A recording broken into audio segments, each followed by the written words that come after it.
ఒకసారి రాష్ట్రంలో జరుగుతూ ఉన్న పరిణామాలు చూస్తే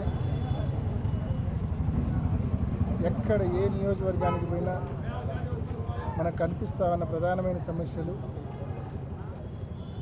గతంలో రాజశేఖర రెడ్డి గారు చేసినటువంటి మంచి పనులు, ఆ తర్వాత జగన్మోహన్ రెడ్డి గారు తీసుకొచ్చినటువంటి గొప్ప సంస్కరణలు, ఇవన్నీ కూడా చంద్రబాబు నాయుడు గారి హయాంలో పూర్తిగా నిర్వీర్యం చేస్తూ ఉన్న పరిస్థితి వచ్చింది. ముఖ్యంగా ఒక్కసారి మనం గతం చూస్తే ఆరోగ్యశ్రీ ఏదైతే రాజశేఖర రెడ్డి గారు ఆరోగ్యశ్రీ అనే పథకం తీసుకొచ్చారో, ఇవాళ ఆరోగ్యశ్రీ పరిస్థితి ఏంటంటే హాస్పిటళ్లకు బిల్లులు ఇవ్వడంలా దాదాపు 3,500 కోట్ల రూపాయల బకాయిలు ఉన్నాయి. గతంలో జగన్మోహన్ రెడ్డి గారు ముఖ్యమంత్రిగా ఉన్నప్పుడు ప్రతి నెలకో 2 నెలలకో బిల్లులు చెల్లించేవాడు. ఈ ప్రభుత్వం వచ్చిన తర్వాత 15 మాసాలుగా ₹1 బిల్లు చెల్లించాల. బిల్స్ అన్నీ అక్యుములేట్ అయిపోయినాయి. 3,500 కోట్లు నెట్వర్క్ హాస్పిటల్స్కి ఇవ్వాల్సినవి. కాబట్టి పూర్తిగా హాస్పిటళ్ళు కూడా జీతాలు చెల్లించలేని పరిస్థితుల్లో వైద్య సేవలు అందించకుండా ఇంకా పూర్తిగా వాళ్ళు సమ్మెకు దిగే పరిస్థితికి వచ్చారు. అంటే పూర్తిగా ఆ పథకాన్ని నిర్వీర్యం చేసే పరిస్థితికి ప్రభుత్వం తీసుకొచ్చింది. మరోవైపు ఫీజు రీయింబర్స్మెంట్ పథకం, అది కూడా రాజశేఖర రెడ్డి గారిని తీసుకొచ్చిన పథకం. దానివల్ల ఎంతోమంది పిల్లలు చదువుకొని ప్రయోజకులై గొప్ప గొప్ప వాళ్ళు అయినారు. అంటే ఒక కుటుంబం పేదరికం నుంచి బయటపడాలంటే అది విద్యతో మాత్రమే సాధ్యము, మెరుగైన విద్యతో మాత్రమే సాధ్యమని నమ్మి ఆ రోజు రాజశేఖర రెడ్డి గారు ఆ పథకాన్ని తీసుకొచ్చారు. జగన్మోహన్ రెడ్డి గారు ముఖ్యమంత్రిగా ఉండగా ఆ పథకం ఇంకా బాగా అమలైంది. విద్యా దీవెన అంటే ఫీజు రీయింబర్స్మెంట్తో పాటు వసతి దీవెన కూడా జగన్మోహన్ రెడ్డి గారు కల్పించారు. అంటే హాస్టల్లో అకామిడేషన్కి సంబంధించి కూడా ఏడాదికి 20,000 రూపాయలు కల్పించారు జగన్మోహన్ రెడ్డి గారు. మరి ఇవాళ ఈ ప్రభుత్వం వచ్చిన తర్వాత ఈ 15 మాసాల్లో ఫీజు రీయింబర్స్మెంట్కి సంబంధించిన బిల్లులు బకాయిలు కాలేజీలకు చెల్లించకుండా పాస్డ్ అవుట్ అయిన విద్యార్థులు ఎంత ఇబ్బంది పడుతూ ఉన్నారంటే వాళ్ళు పోయి సర్టిఫికేట్లు అడిగితే యాజమాన్యాలు మాకు ఫీజు రాలా ప్రభుత్వం నుంచి, మీరు డబ్బులు కడితే మాత్రమే మేము మీ సర్టిఫికేట్లు వెనక్కి ఇస్తామని చెప్పి కాలేజీ యాజమాన్యాలు చెప్తా ఉన్నాయి.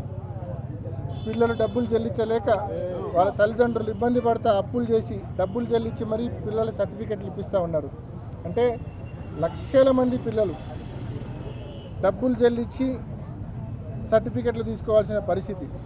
అదే ఫీజు రీయింబర్స్మెంట్ ఈ ప్రభుత్వం ప్రాంప్ట్గా కాలేజ్ యాజమాన్యాలకు ఇచ్చి ఉంటే ఈ పరిస్థితి ఆ పిల్లలకు, ఆ విద్యార్థులకు, ఆ తల్లిదండ్రులకు వచ్చి ఉండేది కాదు. సో ఈ రకంగా ఫీజు రీయింబర్స్మెంట్ పథకాన్ని కూడా పూర్తిగా ఈ ప్రభుత్వం నిర్వీర్యం చేసిన పరిస్థితి మనం చూస్తూ ఉన్నాం. మరోవైపు జగన్మోహన్ రెడ్డి గారు స్వాతంత్రం వచ్చినప్పటి నుంచి 2019 వరకు మన రాష్ట్రంలో ఉన్న మెడికల్ కాలేజీలు కేవలం 12 మాత్రమే. అటువంటిది జగన్మోహన్ రెడ్డి గారు ఆ అవసరాన్ని గుర్తించి, మరీ ముఖ్యంగా రాష్ట్రం విడిపోయిన తర్వాత మెడికల్ కాలేజీల యొక్క అవసరాన్ని, ఆవశ్యకతను గుర్తించి వన్ షాట్ ఒకేసారి 17 మెడికల్ కాలేజీలు తీసుకొచ్చారు. అందులో 6 ప్రారంభించారు, 4 రెడీగా ఉన్నాయి. ప్రారంభానికి 2024కే రెడీగా ఉన్నాయి. పులివెందులకైతే 50 సీట్లు కూడా మంజూరైనాయి. వచ్చిన సీట్లు నేను వద్దని చెప్పి వెనక్కి రాసింది చంద్రబాబు నాయుడు ప్రభుత్వం. మరి ఈరోజు జగన్మోహన్ రెడ్డి గారు ప్రభుత్వ ఆధ్వర్యంలో ప్రభుత్వ వైద్య కళాశాలలుగా 17 కాలేజీలు తీసుకొస్తే అందులో 6 ప్రారంభిస్తే 4 ప్రారంభానికి సిద్ధంగా ఉంటే, మరి ఈరోజు చంద్రబాబు నాయుడు గారు ప్రారంభానికి సిద్ధంగా ఉన్న కళాశాలలన్నింటినీ కూడా పీపీపీ మోడల్ అంటే ప్రైవేట్ మోడల్లో తీసుకొస్తూ ఉన్నారు. ఏం దౌర్భాగ్యం మన రాష్ట్రానికి, మన రాష్ట్ర ప్రజలకు.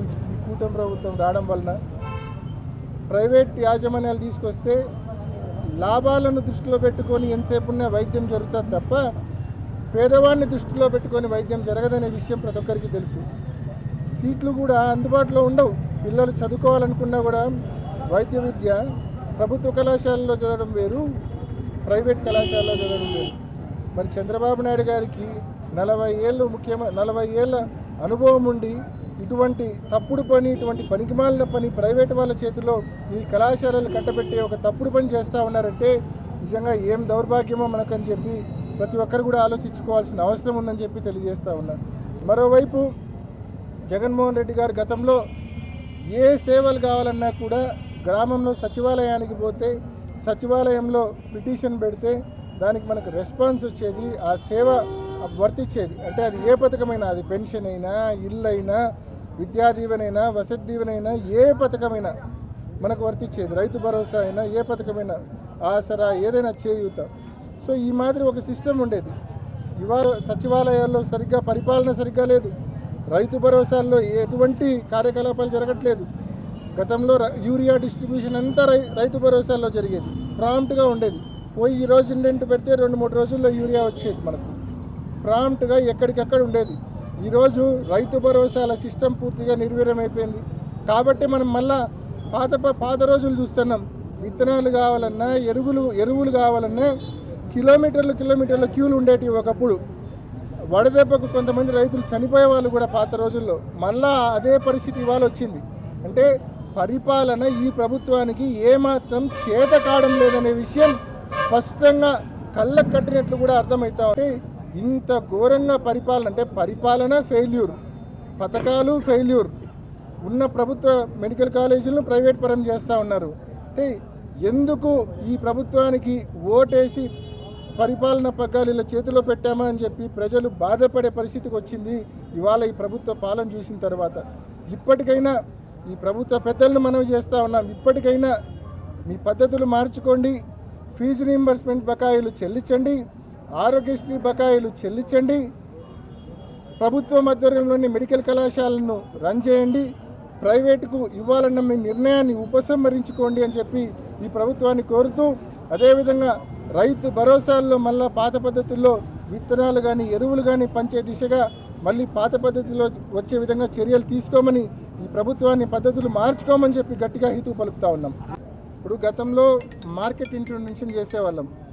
ఉల్లికైనా పసుపుకైనా ఏ పంటకైనా కూడా రైతు ఇబ్బంది పడే పరిస్థితుల్లో మార్కెట్ ఇంటర్వెన్షన్ కింద మనము డబ్బులు ఇచ్చేవాళ్ళం. అంటే రైతుకు మినిమం సపోర్ట్ చేసేవాళ్ళం. ఇవాళ ఉన్న పరిస్థితుల్లో మనం చూస్తే గతంలో జగన్మోహన్ రెడ్డి గారు ముఖ్యమంత్రిగా ఉన్నప్పుడు 4,000 రూపాయలు ఉల్లికి ఇచ్చినారు, 4,000 రూపాయలు మార్కెట్ ఎంఎస్పీ కింద ఇచ్చారు. ఏది రైతు ధరలు కొలాప్స్ అయినప్పుడు. ఇవాళ 1,200 రూపాయలకు 600 రూపాయలకో 1000 రూపాయలకో రైతులు ఉల్లి అమ్ముకుంటా ఉన్నారు ఇవాళ. మరి ఈరోజు గవర్నమెంటు ఏం చేస్తూ ఉంది? గవర్నమెంట్ కూడా జగన్మోహన్ రెడ్డి గారు గతంలో చేసిన విధంగా ముందుకొచ్చి మినిమం సపోర్ట్ ప్రైస్ కింద 4,000 రూపాయలకు కొనుగోలు చేయాలనా లేదా? రైతులు మీ మీద ఎంత ఆశ పెట్టుకున్నారు? రైతు భరోసా ఇవ్వడంలా, ఇన్పుట్ సబ్సిడీలు ఇవ్వడంలా, బీమా ఇవ్వడంలా, ఏం చేస్తున్నారు మీరు? విత్తనాలు సరిగ్గా ఇవ్వడంలా, ఎరువులు సరిగ్గా ఇవ్వడంలా, కనీసం పండించిన పంటకు మినిమం గిట్టుబాటు ధరన కల్పించకపోతే రైతులు ఏం కావాలా? కొంచెమన్నా ప్రభుత్వం మానవత్వంతో ఆలోచించాలా? రైతాంగాన్ని ఈ ప్రభుత్వం ముందుకొచ్చి ప్రతి పంటకు మినిమం సపోర్ట్ ప్రైస్ ప్రకటించడమే కాదు, ఆ ప్రకటించిన మొత్తాన్ని రైతులకు చేరే విధంగా, అందే విధంగా, రైతుల దగ్గరకి ఆ గిట్టుబాటు ధరతో కొనే విధంగా కఠినమైన చర్యలు తీసుకోవాల్సిందిగా ఈ ప్రభుత్వాన్ని కోరుతా ఉన్నాం. ఓపెన్ ఫ్యాక్ట్ ఏంటంటే ఈ ప్రభుత్వం వచ్చిన తర్వాత పరిపాలన పూర్తిగా గాడి తెప్పింది. ఎస్పీల చేతిలో, డిఎస్పీల చేతిలో, సిఏల చేతిలో ఏంది లేదు. లా అండ్ ఆర్డర్ అనేది అస్సలు ఏమాత్రం లేదు. ఏ మాదిరి లా అండ్ ఆర్డర్ ఇష్యూస్ అవుతూ ఉన్నాయి మనం చూస్తూ ఉన్నాం. ఏ మాదిరి గ్యాంబ్లింగ్ జరుగుతూ ఉందో మనం చూస్తూ ఉన్నాం. ఏ మాదిరి అక్రమ మైనింగ్ జరుగుతూ ఉందో మనం చూస్తూ ఉన్నాం. ఏ మాదిరి అక్రమంగా ఇసుక తరలింపు జరుగుతూ ఉందో మనం చూస్తూ ఉన్నాం. ఎక్కడే కానీ జిల్లా అడ్మినిస్ట్రేషన్కు కానీ పోలీస్ శాఖకు కానీ ఇసుమంత చలనం కూడా లేదు, ఎటువంటి కంట్రోల్ కూడా వాళ్ళకి లేదు. కేవలం ఆ కాన్స్టిట్యున్సీలో ఉండే ఎమ్మెల్యేలో, ఆ కాన్స్టిట్యున్సీలో ఉండే ఇన్ఛార్జీలో వాళ్ళు ఏదో ఆ నియోజకవర్గానికి పెద్ద రాజుల లెవెల్లో ఫీల్ అయిపోయి మొత్తం రెవెన్యూ వాళ్ళను, పోలీసులను, ఈ చేత్తో రెవెన్యూను, ఈ చేత్తో పోలీసులను పట్టుకొని వాళ్ళ చేతుల్లో వ్యవస్థలను పట్టుకొని రన్ చేస్తూ ఉన్నారు. ఇంక యా నుంచి వస్తాయి లా అండ్ ఆర్డరు, యా నుంచి వస్తుంది పరిపాలన? కాబట్టి పూర్తిగా పరిపాలన గాడి తెప్పింది. ప్రజలు పూర్తిగా రిపెంట్ అవుతూ ఉన్నారు. ఇంత దౌర్భాగ్యుల చేతిలో మనము, ఇటువంటి వాళ్ళ చేతిలో మనం పరిపాలన పగ్గాలు ఇచ్చామని చెప్పి ప్రజలు పూర్తిగా రిపెంట్ అవుతూ ఉన్నారు. Matter of time. వీళ్ళు పద్ధతులు మార్చుకోవాలని చెప్పి ప్రతి ఒక్కరు కూడా కోరుకోవాల్సిన అవసరం ఉంది. పద్ధతులు గట్టిగా మార్చుకోవాల్సిన అవసరం ఉంది. పవన్ కళ్యాణ్ గారి గురించి ఎంత తక్కువ మాట్లాడుకుంటే అంత మంచిది.